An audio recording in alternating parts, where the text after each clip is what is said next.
So this week we talk about me returning to work. So that's both scary, exciting, guilt-ridden, who knows, listen to find out. And we're going to see, is Dan going to keep up with the cleaning? Who knows? Welcome to Blabbering, a week-by-week glimpse into a couple stumbling through life with a newborn. I'm Tilly. And I'm Dan. Each week over dinner, You'll learn Tilly is quite the feeder. we'll discuss the realities of raising our baby, talking through the highs, lows and honest confessions of this thing called parenting. Parenting won't be easy, but let's at least laugh about it. This is Blabbering. Right, so episode 24. Yes. My first week as sole parent. My first week Well, back not at work. sole parent, I guess main parent. I just haven't been here the whole week. Yeah, you were just at work. Yeah. Just gallivanted off. Yeah, my first week back at work. Because what was quite nice is that because of bank holiday, it was only a 4-day week. Yeah. It's quite sort of easing yourself into it. Yeah, it was quite a good way to start it. Mm-hmm. I mean, ideally, you'd sort of really gradually do it like a day, 2 days, 3 days, 4 days, 5 days. But, you know, we could have manufactured that with holiday. But No, I mean, we did have grand designs of doing almost like a practice day on our holiday, but then our cleaning took longer. Or spring clean. yeah, I think you did quite well. You did a bit of faffiness Yeah. on like your phone and stuff, I really wasn't on my phone at all. but you were very good. I was on my phone so little. I think if I was to compare phone time between weeks, I was on my phone so little last week.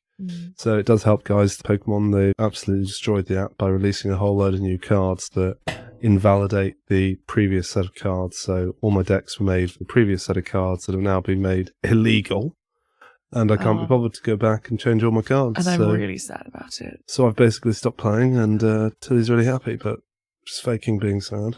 Because the baby can't be a Pokemon genius like in, I think it was episode 5, Flabby Wabby Pon. That was your Pokemon name. I think it was a great one. I can create you a new one if you want. I'll create you a new Pokemon. That's not how it works. You don't just choose to create your own Pokemon. Okay, why not? That's not how the app Who works. says? Yeah, go ahead, make your own Pokemon. I'll make you but little that's not how cards. the When app... you and Chris play, I'll draw you little cards. It's basically top trumps. Just jacked up top trumps, isn't it? Let's be honest. It is. No, it is. It's jacked up top trumps. I can draw you little Pokemon top trumps. Definitely cards. not, because there's damage and attack points. Top trumps is just 1 versus 1, winner takes all. Fine, whatever. Move on. This isn't what people want to listen to. Maybe it is. Maybe we've got some real avid Pokemon lovers who watch this just for the occasional little tidbit of Pokemon. I highly doubt it, given that it's only come up twice. We could have a little weekly bit of Pokemon if you want. And so this week we don't have any food because we've already eaten breakfast. Been on dog walk, had breakfast. We're probably not going to do it with food that much anymore, really. Because now where we are. Yeah, because we moved it up into the spare room up top. We don't really do it at the dinner table like we used to. And our baby girl's weaning when we tend to have food. And obviously it's not very conducive to us doing that. So that's a big thing this week. We started weaning. So on Easter Sunday, we went to my mum's for a nice roast and Easter egg hunt with a couple of my sisters and their daughters and my mum and pops.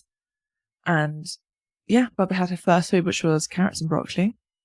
We're going down the route of sort of baby-led weaning, where it's in large pieces that she can feed herself rather than giving her purees. Nothing against purees. I just feel like personally I wouldn't want to eat pureed broccoli or carrot. It doesn't sound particularly appealing, so why would baby like that? Or as we found out yesterday, she can just play with it. Well, yeah, I mean, like, you know, but for the first sort of bit, like really up to a year, of course they will start eating more and more over that period. But actually, it's not necessary so much. They still get all the food nutrients they need from milk, other than like a bit of iron, which kind of takes the pressure off. Means you can be very relaxed about it. They can just learn how to eat and enjoy it and make it really enjoyable, but it's not put the pressure on, which I think could only be a good thing. Yeah. So yesterday we had tender stem broccoli. Yeah. And you had to cook it quite a lot. So she was just flailing it about, rubbing her face with it. Yeah, she likes it. With it. She wouldn't eat it. She wouldn't put. She ate a little bit, but not the brush side. She only ate like the stem side. No, she ate the brush side of like regular broccoli. Yeah, there we go. It wasn't as cooked, the regular broccoli. No, I think it's a very different texture when it's that cooked. Yeah, so we'll just keep trying. I think today might go for sweet potato. But she absolutely attacked the green beans when we did them I think that was her second. Yeah, they're weaning. quite good. They've got She loves easy them. handheld stuff, isn't it? So we're doing lots of batons of things, like sticks, carrot and stuff. And avocado, she was not keen on. No.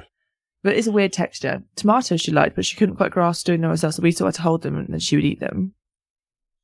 But I think so far it's going well. Like I said, we're not putting the pressure on. She still has a little taste of our fruit as well. Like if I'm having an apple, I'll bite a chunk off and she'll sort of suck on a bit. And same as like a bit of banana or whatever, won't she? Yeah. But we're trying to keep it predominantly vegetables for now, because obviously she already likes sweet stuff because breast milk's sweet. We want to make sure she gets a good palate. It's important, a good palate. I mean, it is. You don't want her to have a sweet tooth, particularly. Do you want her to have like a well-rounded palate? Yeah. Because she already likes sweet, so we need to get a taste like things like bitter and sour and umami. Well, she won't have any umami for a while because she's not really allowed salt. So that's one that's going to have to come later.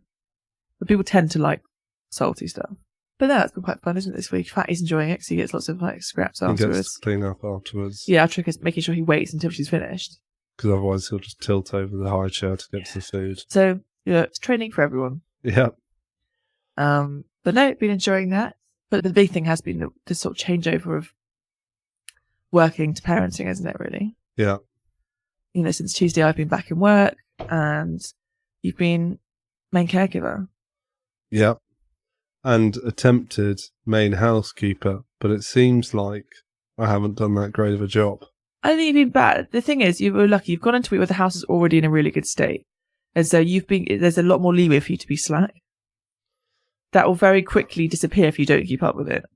Yeah, it's really hard to keep her entertained and do stuff. Like, even just doing stuff like the dishwasher and stuff like that. You just do it in stages. Do you know what I mean? Yeah. You just do little bits at a time. Like, you have to let go of being able to do long stretches of things.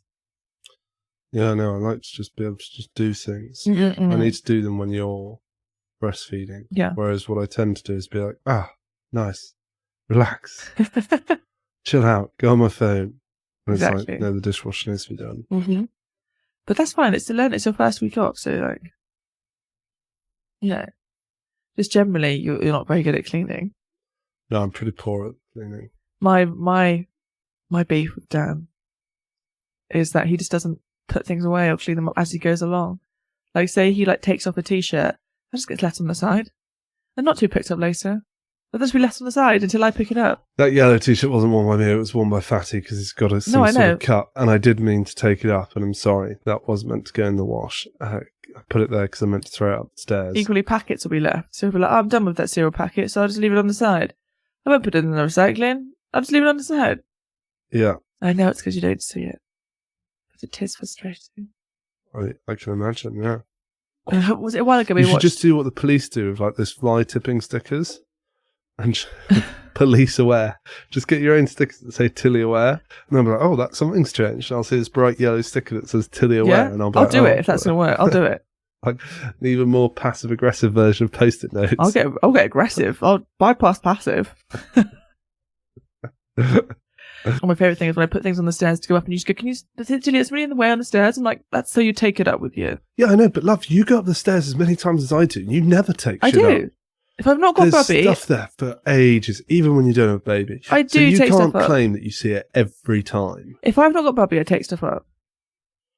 Stuff gets left there for days, and you can't claim that that's my fault, because like, it's for both of us to potentially take it up. And stuff will be there for days, and I'm like... Because most of the time I've had Bubby nearly every time I go up the stairs. I don't tend to go upstairs around her during the day. I'm downstairs, and when I go up, she's coming with me to bed. But even before that. No. Fine, okay. I disagree, but I haven't visibly seen. You don't visibly see. I haven't seen evidence of. However, I know that you've been upstairs multiple times, that I haven't seen you go up without her, but I do know that I can't pinpoint a time, but... This is our classic thing. Unless I'm perfect, Dan sees an excuse that he doesn't have to do anything. And I think that is my biggest pet peeve. Pisses me off. Yeah, that's fair. Like, I will clean everything. Like, I'll keep it clean. But as soon as I leave one thing, Dan's like, it's free reign. I can just do whatever the fuck I want. That's fair. So I have to be perfect for you to be absolutely basic. All right. I mean, yeah.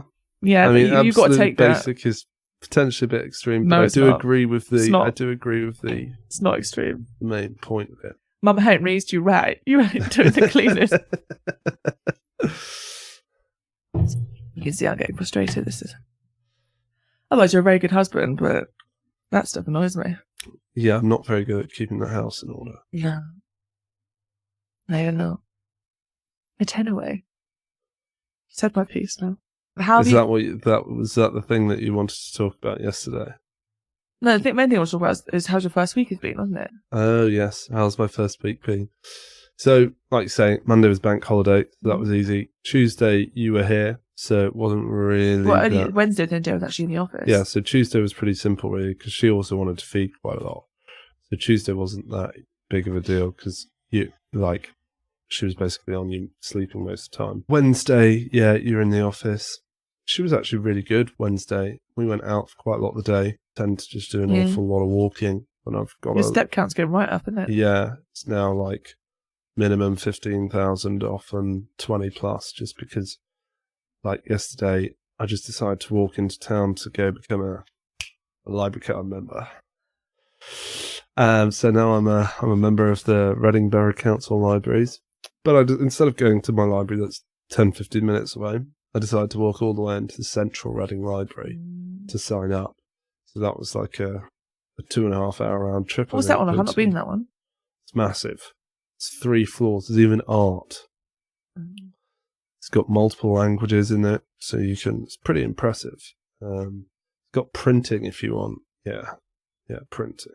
Has it got computers, like really shitty old computers? Yeah. It's got the old shitty library computers. And so yeah, I ended up walking for I'll often do that. I'll just go out for 20 minutes to try and get her really tired. And then she won't look tired, so I'll be like, oh, I'll keep walking. The next thing I know, I've walked for 2.5 hours and she's ended up sleeping really uncomfortably for half an hour of that. Get back and then she wakes up and you're like, fuck, I wasted the sleep time. Because I keep trying to get it right. So I stimulate her on the walk, come back, she's exhausted, and then she falls asleep. That's the aim of the game. And that way because I don't want her to be sleeping when I'm somewhere that I don't want to be, if that makes sense. Mm-hmm. The aim is for her to be sleeping somewhere where you want to be. And that way you don't really have to care about her as much because you don't have to give her as much, she just sleeps. Yeah. And so it's always trying to get that balance right. How long, what's the maximum time that I can have her out front facing to stimulate her? But it turns out I've also ruined her routine. And so I need to build in a new routine. That's all right. So I've got to work out what I think that's going to be. I'm thinking we do the morning walk and everything. She has her sleep because that's kind of quite normal currently. Yeah. And then try and keep her awake till about don't know if after or before lunch, and then go for a walk to tire her out, and then she can have a siesta. Because I don't want her to have such a long nap in the afternoon. I think we should try and remove that late afternoon nap and minimise that as much as possible so she's as tired as possible before bed. Yeah. Because if she's having an hour-long nap at 4 and then going to bed at 7... Maybe then force her having one early doors, like you said, after the walk or whatever, and then one around early afternoon, midday. So yeah, that way she'd have a longer period of time before getting to bed. Yeah. So that's the thing now. Got to play the sleep game. Mm-hmm. But still learning about it. Still learning when's the time. But we've also tried to be sorting out her sleep routine. Well, we're trying to sort of begin that process of her sleeping by herself.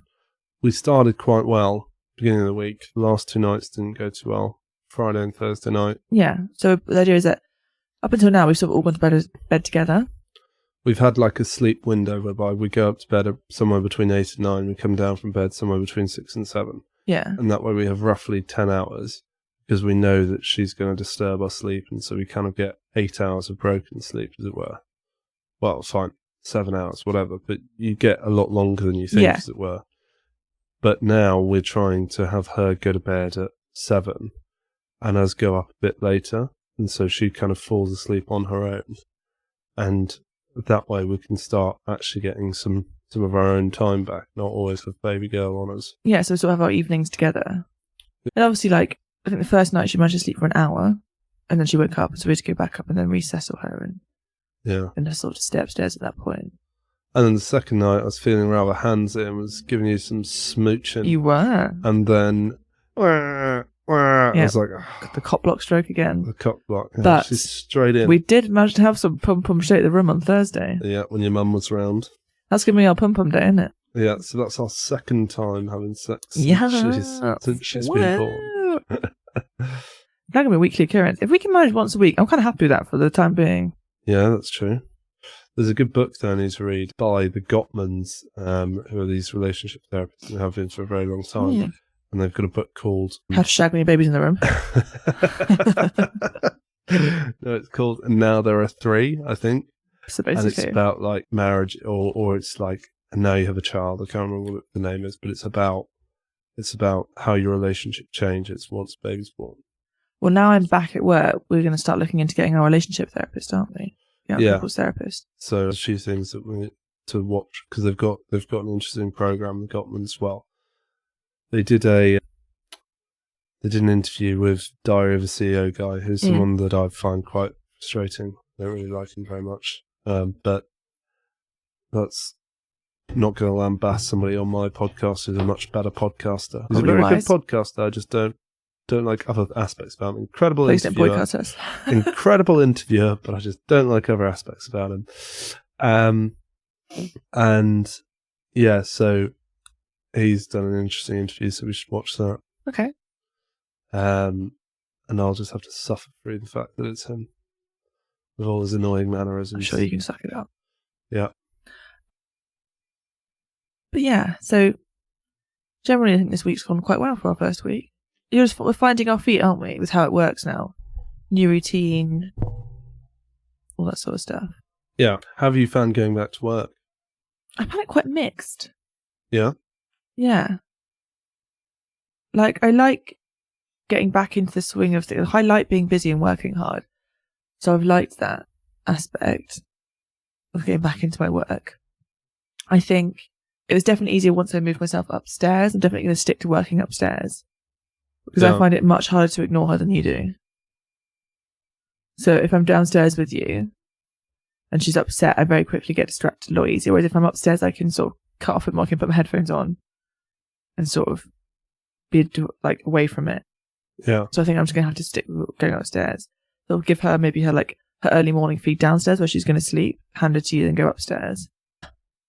So that works a lot better, for sure. But I found it okay. I think it's just been sort of getting to something of being like, okay, she needs a feed, pop her on while I'm doing stuff. Been a couple of times people have been on meetings and like, sorry, my camera isn't on, I'm just feeding my daughter. And yeah, people are fine with it. And like, thankfully I can work while I've got her on me. It's quite easy. Yeah. So that's been good. It's quite nice having that reassurance that it does work fine, because it is going to be the next few months. I want to make sure I can do my job well, because it's not really fair on my work. Yeah. But yeah, I guess we'll see. I've been sort of managed to get a sort of a morning routine down that I'm quite happy with. So our alarm goes off at 6. I get up and sort of do a little bit of yoga. Yeah. Just sort of stretch out my body, which has been nice, because anyone who's breastfed will know it like absolutely fucks your posture. Like it makes you so like hunched over. And I'm someone who normally has quite good posture. So it's trying to crank myself back into having a decent posture and just stretch out a little bit. And then going for a nice little, washing my face, doing my teeth, going for a dog walk, cracking on with the day. Yeah, and so my morning routine was quite good on that first day, but then after that it was a bit shit. And so if you're working from upstairs, you're not planning on her having her first sleep on you, is that the case? No, I just told you earlier, like, when I do that first feed, I don't mind if she wants to. If you want to give you a run, it's fine. She can sleep on me. Okay. So that's my time, roughly like 45 minutes to an hour. Yeah. Okay. But you need to be ready to go. Like, as soon as she latches on, you're out the door. Well, the problem with that is there are other things that need to be done around the house, like dog needs to be fed and stuff like that. So those sorts of things end up eating into that time. But that can be done really after your stuff. Like if Fatty doesn't get fed till after you've done a run, he's fine. Yeah. It's just it's those sorts of things that you're like, oh, I can do them in seconds without her, or they take minutes with her, kind of thing. And so you're saying like, oh, I don't have her, let's quickly try and do all these things. Then before you know it, all the things that you do kind of add up to being like 10 minutes out of your hour. Yeah. And that's quite frustrating, obviously, if you've only got like an hour to go do all that stuff. Yeah, I think it's quite good all in all. Oh, there was some funny moments, but I've forgotten something more. Always the way. Always the way. So, is there anything else you want to discuss? No, I don't think I felt guilty at all this week. So that sort of classic mum guilt that everyone talks about when you go back to work. Yeah. Because you've effectively gone back early.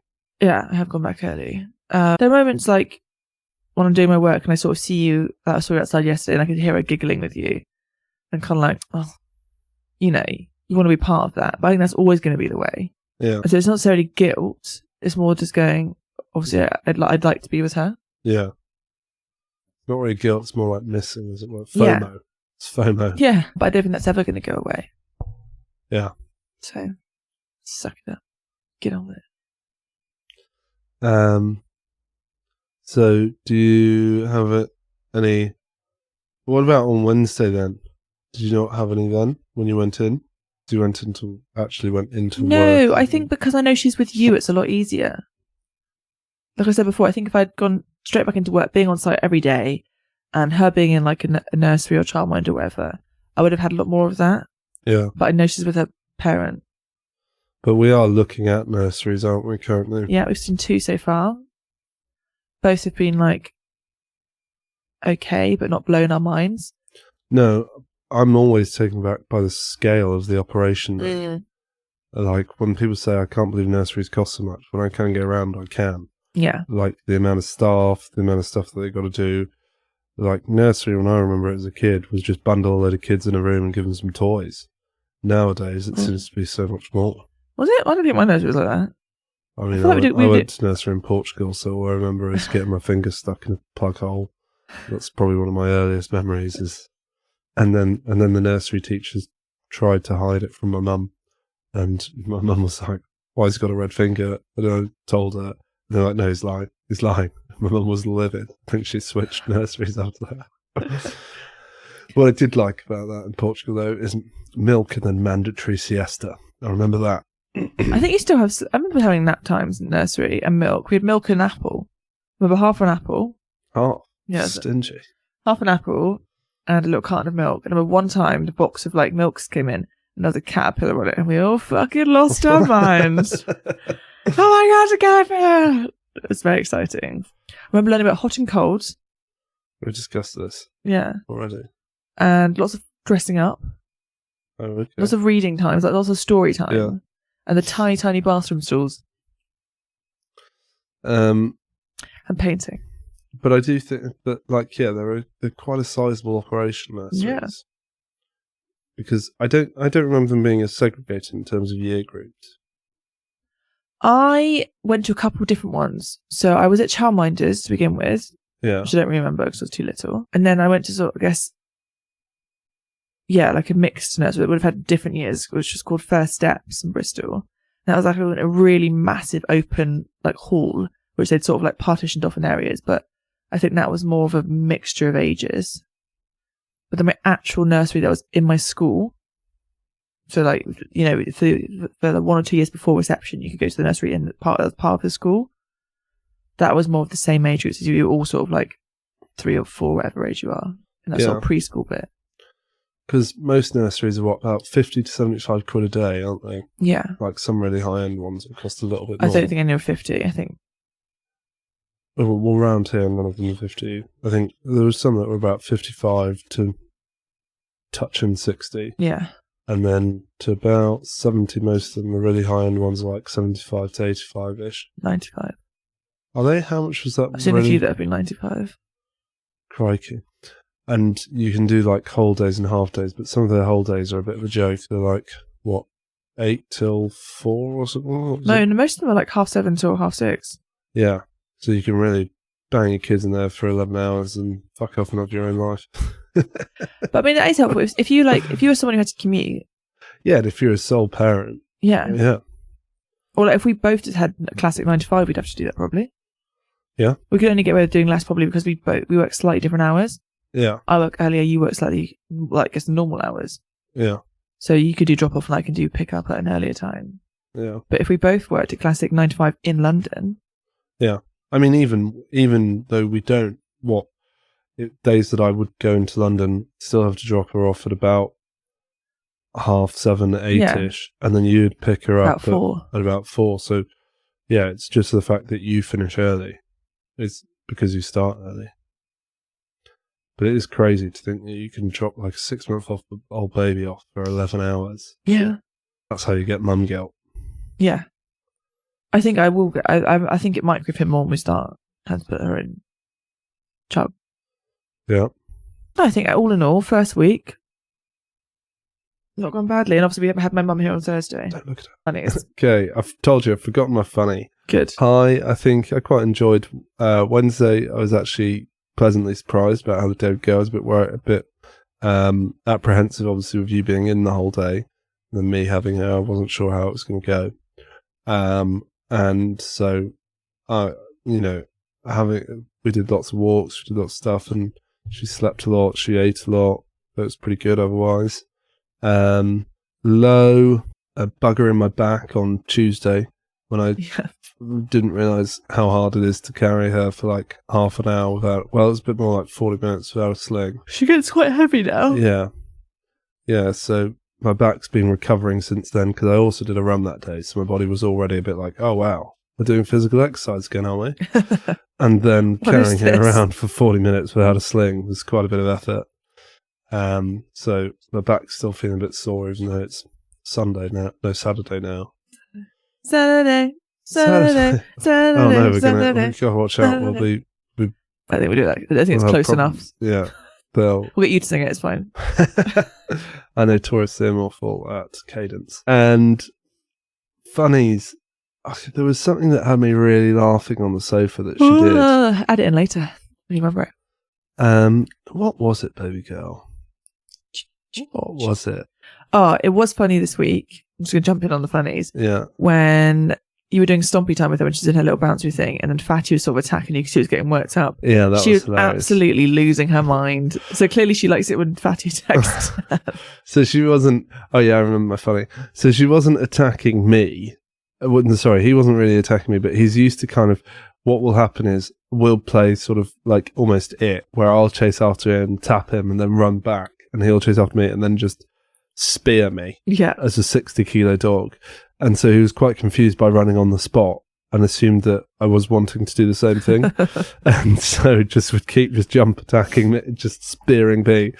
And she found it hilarious because she enjoys anything that Fatty does. Yeah, he's her absolute favourite. He comes in the room and she's like, oh my God, he's in the room. I'm like, we don't get this reaction. She starts laughing. I literally feed you out of my body and you don't give me that reaction. Well, your boobs get that reaction.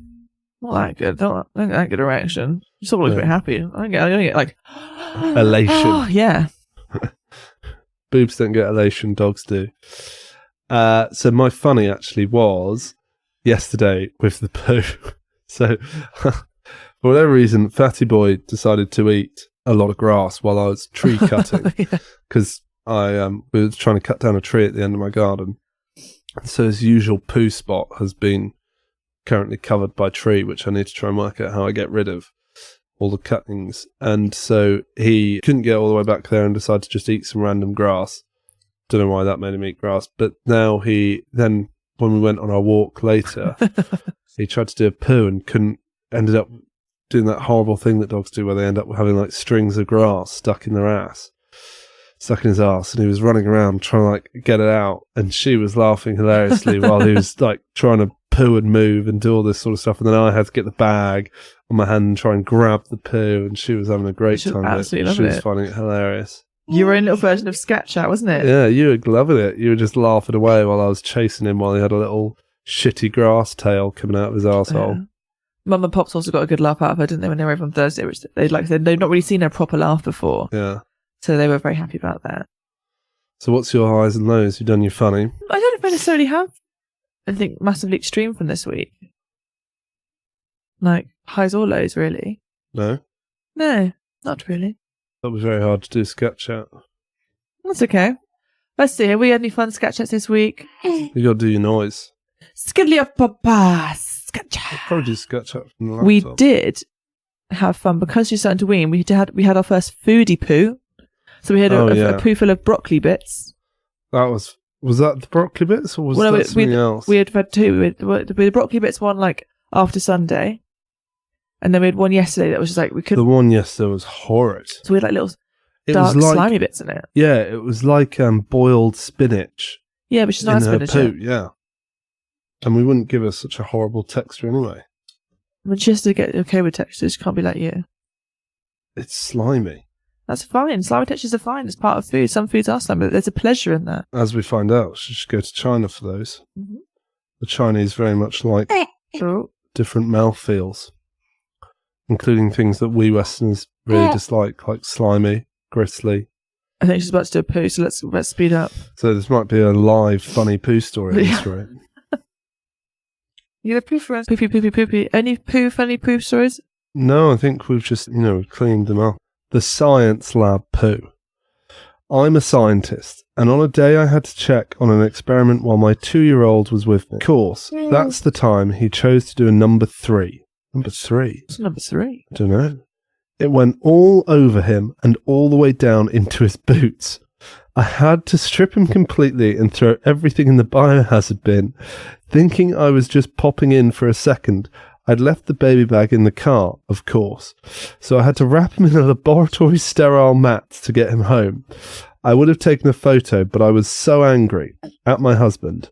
I thought, my husband doesn't have to deal with this sort of shit at work. That's by Eric. Nice. Not clear what number 3 is, though. Is that just a diarrhea or is that a vomit? I assume it's poo. Yeah, I assume it's such a poo that it's like... A number 3. It's all encompassing. Okay. Okay, this one's called the helicopter poo. All right. We have this amazing helicopter at the local kids' playground. It's huge, and 6 or 7 kids can sit inside it. Oh my gosh. One day, my 3.5-year-old kid was in there with his cousins and some others. Next thing we know, all these kids come running out screaming that something smells. Except my kid, who was huddled in the pilot seat crying because his friends ran away. Well, that's what you get for crapping your pants in a closed environment. Constance, Mother of the Year, there we go, supportive. Okay, now you can read. I thought it was going to be sort of like a weird poo-kaki or something. They were pooing everywhere. I was hoping that it was like a spinny thing, but no. Okay, the Oprah poo. Mm-hmm. I had gone to see Oprah at the Opera House years ago with my sister. My wonderful brother-in-law was looking after my 2-year-old. Didn't know Oprah was at opera houses. Well, she probably does like chats, like talks and things, I guess. Okay. At the hotel, my brother-in-law entered a lift to take my kid up to the room for a nap. And in that instant, he decided to do a massive number 2. My baby, not my brother-in-law. Everyone was gagging at the smell in the lift. They were not amused. That's not that funny. Maybe pooing in the lift. These aren't that funny, but we've got to roll through, unfortunately. Okay. The public loo poo. I had to rush to get my 3-year-old to the parents' room at the shops. We made it just in time, but he didn't want to go in the little kids' loo. He wanted to use the mummy loo. To avoid an accident, I yanked down his pants and snatched him up and sat him on the big toilet just in time. If only I had seen the lid was down. Oh no, shit all over the lid. Oh. The frequent flyer poo. Huh? We were flying London to Dubai with 3 kids, all toilet trained. Shit, that's a long flight though. We travel a lot for my husband's work, and so the family's used to it, and there's never been an issue. Except, of course... For the environment. Yeah, I'm flying you all. Why doesn't your husband just leave your family all the time? Except, of course, this time. My 4-year-old, our youngest, suddenly had an upset tummy. Uh-oh. We made it to the loo twice, but by the 3rd round, she was exhausted and couldn't get up fast enough. It went all over the seat. And I can't even tell you what the cabin smelled like. Oh, gosh. No one said anything, and the airline was good about it, but it traumatized me for life. That would be rank. Imagine being on like a fucking 7-hour flight. Well, they literally like recycle the air. Yeah. Oh, crikey. I've once been told that farts didn't smell on the plane.